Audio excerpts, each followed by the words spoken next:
You're listening to the Coconut Avenue Radio and Podcast Network.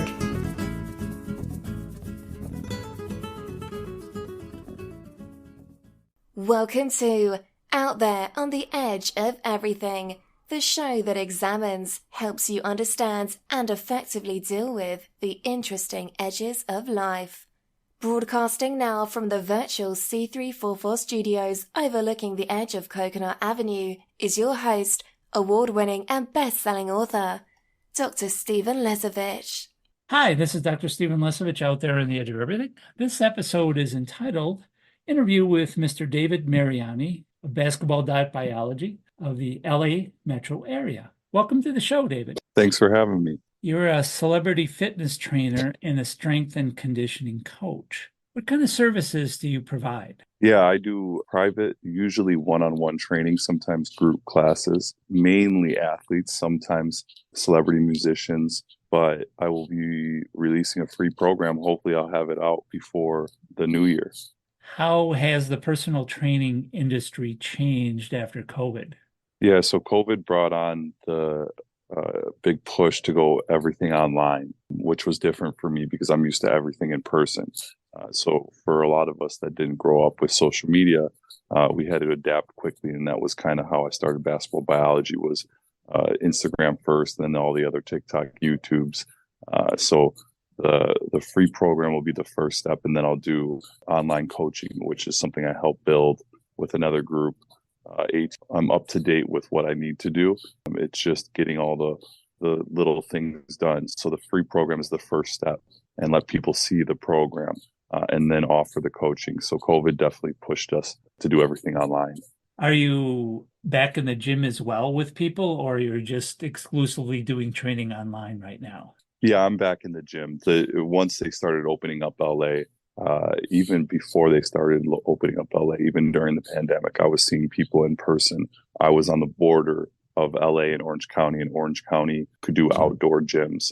LA shut everything down, but being on the border of Orange County, I would just take athletes into Orange County and train them even during pandemic. And now that it's open everywhere, there's a resurgence to do in person.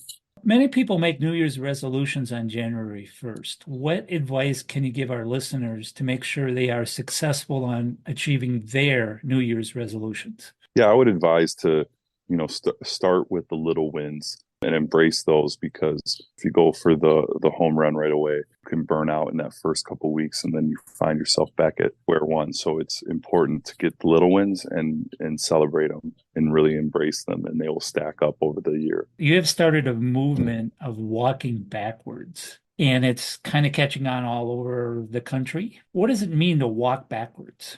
Yeah, so essentially it's just walking in reverse. So burns 40% more calories, increased neural pathway connections, you get stronger, more flexible just by going backwards. And it helps offset not just the forwards movement, the forwards walking, but now that we're on phones, tablets, the computer, whether we're working or we're children, it helps balance us. Now, do you specifically train any muscle groups for walking backwards? Yeah, you increase ankle mobility, you get the vastus medialis, which is the most protective quad muscle over the knee, and you also hit the glutes, and it helps with posture as well. Are there any specific weight training techniques that you use to hit those muscles for your walking backwards movement? I really like adding resistance with the sled, and if the person can do that pain-free, I like to take it up a notch and jog if that can be done pain-free. I really like to sprint backwards. So when you're training people, how do you challenge them personally to achieve their goals? I assess where they're at. I find the level they can do, and it always starts with the backwards movement. So back to my previous point, if they can walk backwards pain-free, I have them jog backwards. If they can do that pain-free, I have them sprint backwards. And by the time you're sprinting backwards, you can get a lot of work done in a little time.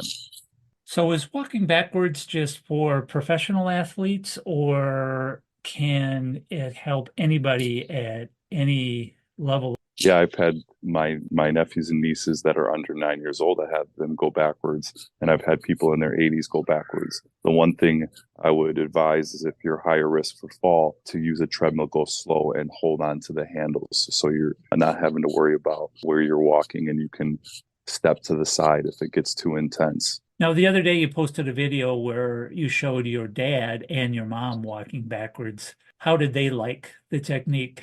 They looked pretty good doing it.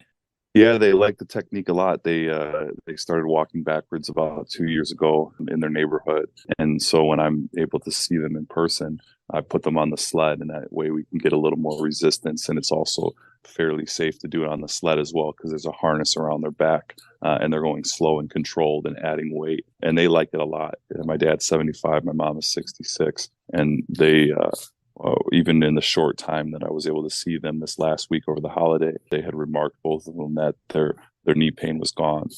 Today I'm speaking with David Mariani from Basketball.Biology of the LA metro area. David, you train professional athletes. Can you share the name of a few of the people you train with our listeners? Yeah, I've been lucky enough to build my platform. Started with guys like Melvin Gordon when he was in high school, Trey Waynes when he was in high school. For those of our listeners who don't know, Melvin Gordon and Trey Waynes are professional football players in the NFL. Melvin Gordon played for the San Diego Chargers, Denver Broncos, and is now playing for the Baltimore Ravens. Trey Waynes played for the Minnesota Vikings and the Cincinnati Bengals. Corey Graham was a Pro Bowler from the Bears. I was training him as a 19-year-old kid, so I was able to get a good platform out of Chicago. And then when I got to LA, I built it up and was able to train Spencer Dinwiddie, who plays for the Nets. Arike Ogunbowale, she's maybe the top basketball player for the women. Diplo, he's a DJ, popular one. Nicole Swartzinger, another popular mass singer, judge. And yeah, there's a few others. Antonio Brown. Antonio Brown played for the Pittsburgh Steelers and the Tampa Bay Buccaneers in the NFL. Yeah, that's LA is a hotbed for athletes and celebrities. So there's a little bit more I can do, and that was the purpose of moving out there 3 years ago, was to hit those people, because with my social that I started 2 years ago, it's grown fast, and so they reach out through that. That's word of mouth, and social media has been my biggest thing. Do you use any different techniques to train the professional athletes or celebrities? The techniques I use with them are scaled. So they're the same techniques I use to train my parents, but it's scaled up because a lot of them are very, very high level. Even the musicians that tour, they're very good athletes. They're used to being on a plane or traveling across the world. The physical demands of flying are very high. So I have them go backwards and offset the sitting. Then I work knees over toes, which is a little bit different than the science taught us. So it's not that we only train knees over toes, we train knees behind the toes as well. Yeah, that's within those movements. They're unorthodox, but they're very, very helpful. What is the most interesting thing you've learned from training these professional athletes or celebrities? Probably the most interesting would be that, first, they're very nice people. Two, that because of the travel, they tend to be in need of answers right away. Some of the younger athletes and their parents, they're kind of fighting the science, this new science that's coming out with the backwards movement.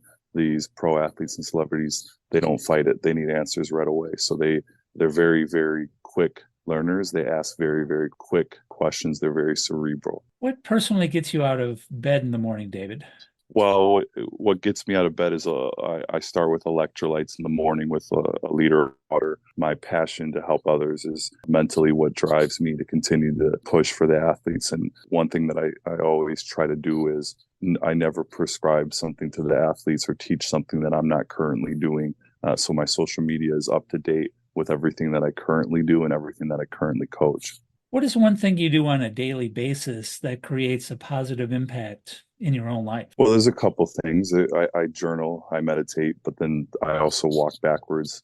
I hit that sled every day backwards, and that creates a very positive impact on my life. What is one thing that you do on a daily basis that creates a positive impact in the life of others? Well, there's a couple things. I always make story posts and feed posts every day on my social media that I believe provide value to others, and that creates a positive impact. And the feedback from people across the world has been great. Even today, I post on my story every day a success story from somebody around, because sometimes with myself and the pro athletes, they think it's unattainable. So showing that people of every age, every culture are getting results helps show the positive impact for other people, not just myself. Where can people find you on social media? What are your social media identifiers? Yeah, it's always basketball.biology. YouTube is just basketball biology. Social media is Instagram, TikTok, YouTube, Twitter, which I think now we're calling X, Facebook. And I believe you were on Threads as well, right?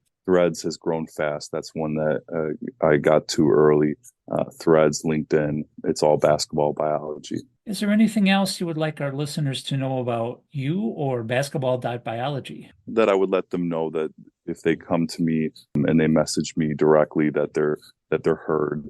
I do a lot of lives and answer questions that sometimes turn into more than just the physical training questions. And I would just reiterate that their thoughts and concerns are heard when they come to me, and I'm replying to them directly, even though following is growing. And typically, when you see somebody with my following, they'll have people working on the social responding. But when they come to basketball biology, it's directly replied and communicated through me. I've been speaking with David Mariani of Basketball.Biology of the LA metro area. Thanks for being on the show, David, and Happy New Year. Yeah, thanks for having me, and Happy New Year. Until next time, I'm Dr. Stephen Lesovich, out there on the edge of everything. You have been listening to Out There on the Edge of Everything, the show that examines, helps you understand, and effectively deal with the interesting edges of life. For more information on your host, Dr. Stephen Lesovich, please visit slesovich.com. For more information on prior and future shows, please visit coconutavenueradio.net. This is the Coconut Avenue Radio and Podcast Network.